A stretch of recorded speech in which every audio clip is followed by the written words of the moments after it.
The legal disclaimer ensures transparency about recipe sources and viewer responsibility. Beef in clay pot is a beloved Chinese-Malaysian classic, filling the kitchen with deep savory aromas. Succulent belly beef is poached until fork tender, then braised with aromatic shallots, garlic, and ginger. Drenched in a glossy mahogany gravy of oyster and dark soy sauces, the meat melts into silky richness, finished with a splash of rice wine for a bright aromatic lift.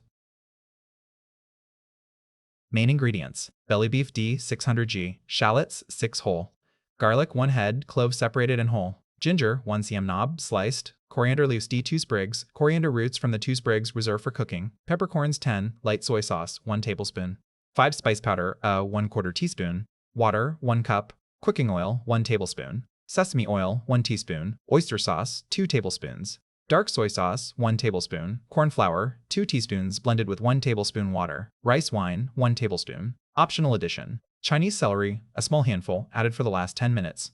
Notes on ingredients: belly beef ngau lamb char is the traditional cut for this dish. Its alternating layers of lean meat, fat, and connective tissue break down during the simmer, giving the braise its characteristic rich, gelatinous mouthfeel. The Walks of Life cross-reference confirms that this cut, called rough flank in English, is preferred in Cantonese cooking for exactly this reason. Beef chuck or brisket are acceptable substitutes if belly beef is unavailable, as desired. Whole shallots and garlic are left intact rather than chopped, so they soften slowly and release their sweetness gradually into the gravy. By the end of cooking, they turn meltingly tender and infuse the sauce with a mellow, caramelized depth, as desired. 5 spice powder is a blend of star anise, cloves, cinnamon, Sichuan peppercorns, and fennel. Just 1/4 teaspoon is enough to perfume the entire pot with its warm, complex aroma. The Walks of Life recipe achieves a similar aromatic base using whole star anise, cloves, and bay leaves, as desired. Oyster sauce provides the dish's deep umami backbone. Combined with dark soy sauce, it gives the gravy its rich mahogany color and savory complexity. The Walks of Life cross-reference uses the same combination of oyster sauce and both light and dark soy sauces, as desired. Rice wine A is stirred in at the very end off the heat to preserve its volatile aromatics. The Walks of Life recipe similarly incorporates shushing wine into the braising liquid. Adding it at the finish brightens the dish with a subtle, floral lift, as desired. Cornflour slurry thickens the gravy to a glossy, clinging consistency. The Walks of Life recipe confirms this technique, noting that the slurry gives the sauce a glossy appearance, as desired. Chinese clay pot sinishes is the traditional vessel for this dish. Its thick ceramic walls retain and distribute heat evenly, allowing the flavors to meld gently. If unavailable, a heavy Dutch oven or cast iron casserole works equally well, as desired. Here are the written ingredient list. Preparation steps: 1. Prepare the aromatics. Skin the shallots, wash them, and leave them whole. Do not separate into cloves or chop. The shallots will soften and sweeten gradually during cooking. Separate the cloves of garlic from the head, skin, and wash each clove, and leave them whole as well. Slice the ginger thinly. Pluck the leaves from the 2 sprigs of coriander and chop them finely for garnishing. Reserve the coriander roots. These will be used to perfume the simmering broth. 2. Simmer the beef. Place the belly beef in a pan, along with the reserved coriander roots, 10 peppercorns, 1 tablespoon of light soy sauce, 1/4 teaspoon of 5 spice powder, and 1 cup of water. Bring to a gentle simmer over low heat and allow the meat to cook slowly until tender, approximately 30 to 40 minutes for belly beef. The slow simmer allows the connective tissue to break down and the aromatics to infuse the meat. When the beef is fork tender, remove it from the broth and cut into roughly 5 cm square pieces. Strain and reserve the cooking stock. This flavorful liquid will form the base of the clay pot gravy. Cross-reference note: the Walks of Life recipe similarly blanches the beef first in boiling water for 1 minute to remove scum and impurities, then rinses the chunks clean before braising. Li Suk Ching's method achieves the same purification through a longer, gentler simmer with aromatics. 3. Prepare the cornflour slurry. Blend 2 teaspoons of cornflour with 1 tablespoon of water in a small bowl. Stir until completely smooth with no lumps. Set aside. This slurry will be used to thicken the gravy at the end of cooking. 4. Prepare the clay pot.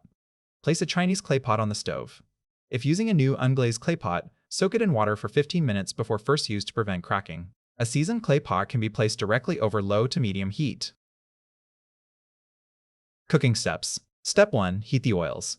Heat 1 tablespoon of cooking oil together with 1 teaspoon of sesame oil in the clay pot over medium heat. The combination of neutral cooking oil and toasted sesame oil creates a flavorful base. The sesame oil adds a nutty, aromatic warmth that permeates the entire dish. Step 2. Fry the aromatics. Add the whole shallots, whole garlic cloves, and sliced ginger to the clay pot. Fry gently, stirring occasionally, until the shallots and garlic are limp and translucent and the ginger is fragrant, approximately 3 to 4 minutes. Do not brown them. The goal is to soften and sweeten the aromatics so they melt into the gravy during braising. Step 3. Add stock and seasonings. Pour in the reserved cooking stock from the beef simmering step. Add 2 tablespoons of oyster sauce and 1 tablespoon of dark soy sauce. Stir well to combine. The dark soy sauce will give the gravy its deep mahogany hue, while the oyster sauce contributes its signature umami richness. Bring the liquid to a boil. Step 4. Add the beef and braise. Once the gravy is boiling, add the cut-up beef pieces to the clay pot. Stir gently to coat the meat with the sauce. Reduce the heat to low and cook for another 10 minutes, allowing the beef to absorb the flavors of the gravy. The gentle simmer ensures the meat stays tender while the sauce reduces and concentrates. Optional, if using Chinese celery, add a small handful to the clay pot during this step for the last 10 minutes of cooking. The celery adds a fresh, slightly bitter contrast to the rich, savory gravy. Step 5. Thicken the gravy. Give the cornflour slurry a final stir to recombine, then pour it into the bubbling gravy in a thin, steady stream while stirring constantly. The gravy will thicken almost immediately, turning glossy and clean to the beef. Continue stirring for about 30 seconds to ensure the slurry is fully incorporated and no starchy taste remains. The Walks of Life cross-reference confirms this technique, noting that the cornstarch slurry gives the sauce a glossy appearance and that more can be added if a thicker consistency is desired. Step 6. Season and finish. Taste the gravy and adjust the seasoning if needed. A pinch more salt or a few drops of dark soy sauce for color. Turn off the heat. Stir in 1 tablespoon of rice wine, mixing it through thoroughly. The rice wine is added off the heat to preserve its delicate, volatile aromatics. Stirring it in at the end gives the dish a bright, fragrant lift that cuts through the richness of the braised beef. Step 7. Garnish and serve. Sprinkle the chopped coriander leaves generously over the top of the beef. The fresh, citrusy notes of the coriander provide a vibrant contrast to the deep, savory gravy. Serve the clay pot directly at the table. The thick ceramic retains heat beautifully and keeps the dish bubbling gently as it is eaten. Make a head tip. Like most braises, beef in clay pot improves with time. Made a day ahead and gently reheated in the clay pot, the flavors deepen and meld beautifully. Store in the refrigerator for up to 3 days. Reheat gently over low heat, adding a splash of water if the gravy has thickened too much.